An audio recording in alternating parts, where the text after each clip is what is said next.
All right, well, we shall see how this contraption works out. This is a prototype, we'll say, cutting table that I just built for my daughter to help support her firewood business.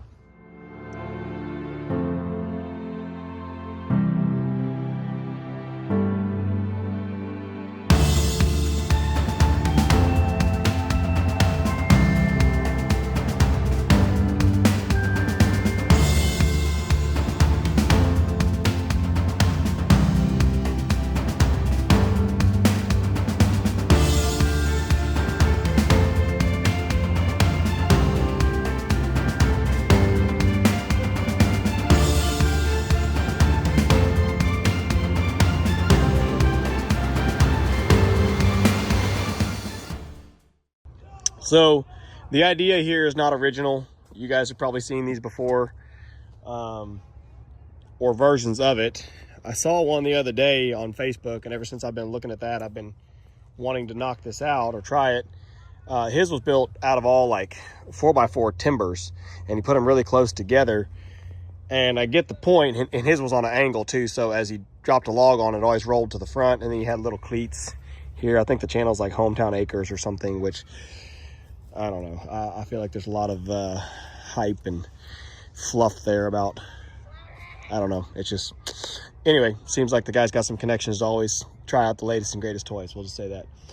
Anyway, the downfall of this one I know right away is that when we cut our stuff, it's going to want to fall through on the ground. I know that, and I anticipated that from the beginning. Ideally, we get a conveyor belt that runs under the front. But because we're not necessarily processing a lot of logs as much as we are processing firewood scrap, that's why I built it the way I did. I wanted to have a bigger area in the back to where I can dump a whole bunch of those mill scraps up here and just have a little bit of reserve space in the front to where we're processing each one each time. So it should be at a decently comfortable height. I think I set these 30 inches off the ground, and they're 16 on center. So for most of our stuff that we cut, you know, obviously 16-inch material. But we did actually just get an order for some 22-inch firewood, and so we'll just have to see as it lays out. I don't know. I mean, I can look and see. It is only, I think, 12 feet long, give or take. So at 22, that would be fine. 44, you're there. 66 is going to be really close on that leg. But then 88's easy to get to. 110, getting a little tight, but okay. What's next? 132. 132 is easy to get to. So yeah, there'd be one space that's kind of close. And again, maybe if you just shift the piece a little bit one way or the other, it worked just fine. 12-inch centers, you know, some of those you'll be able to cut them right between two legs. So anyway, like I said, the idea is pretty simple. My hope is that I'll be able to drop, you know, a bundle, or at least, you know, 8 or 10 of the scraps up here at a time. Just get a grapple full, set them up here, and then my daughter will be able to stand here on the front with her chainsaw, you know, measure them, mark them, whatever, and then we'll just sling it over here to the splitter. So it is still a lot of manual work right now, but it's a kid's business. They got nothing but time, so they can run it. Anyway, I'll try to get some sample pieces up here. I've got a customer just pulled in, but I'll try to get some sample pieces up here and get some footage of, you know, us actually utilizing it, and let y'all know how well it works. Well, there's the first go at it. Got a bundle set on, and the table didn't collapse at least, so it's a good start, I guess. I hung up somewhere here, my forks, my headache rack or something hit that. I heard it crack when it did it, but that may be something that we end up taking these 3 middle posts and just knocking that top off or something so the forks can slip in easier. Or it ended up busting them over time anyway, I guess. It doesn't matter. But let's see. So this bundle, our racks that we use are 30 by 30 inches. Yeah, see?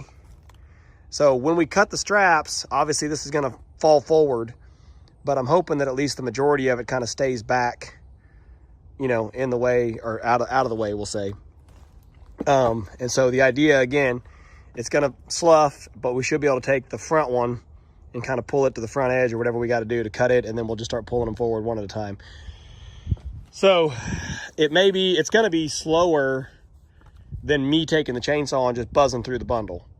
But again, I'm not being lazy, but the difference there is that I'm not the one having to buzz them all, and my daughter can do it. It's her business, and she needs the experience, and she can certainly wield that chainsaw just fine. So this helps her be able to, you know, run without me having to do everything for her as far as running the chainsaw. And it does make it safer and better because the piece is up on the table. It's all stable. You're not bent over in the dirt. You're not digging your bar in the dirt. So we'll get these bands cut off, and I guess I can go and do that right now, and then I'll just show you what it looks like, I guess. All right, so that actually worked better than I could have hoped. Now, every bundle may not behave that nice, but we've cut the bands off. I went ahead and cut all this stuff that was hanging off the end just to even up these ends, and that actually made it really nice. Like having it be up high and having it fall to the ground versus me cutting down low and then having to pick it up off the ground and move it out of my way. That's a big difference. That's way more comfortable. But so now you see we got our nice flushed end here, and now we can just measure down 16 on center, and I made sure that where I flushed the end off was already between the posts. So every single other cut will also be between the post. And actually, you know, for me cutting it with my chainsaw versus my daughter cutting it one piece at a time, for me going through the whole stack, this still works. Because I can reach right up in here and I can cut several pieces, and then I can come around this backside and it's still open enough on the back that I can reach over the top and cut several more. So this will make it easier for me also if I am helping her cut and I'm just catching up on bundles or whatever. So the biggest headache that I can project is, you know, pieces obviously falling down inside and then have to dig them out. That's going to be a pain. Sounds like a kid job to me. But yeah, ideally, I mean, I guess we could take boards and we could deck this whole top.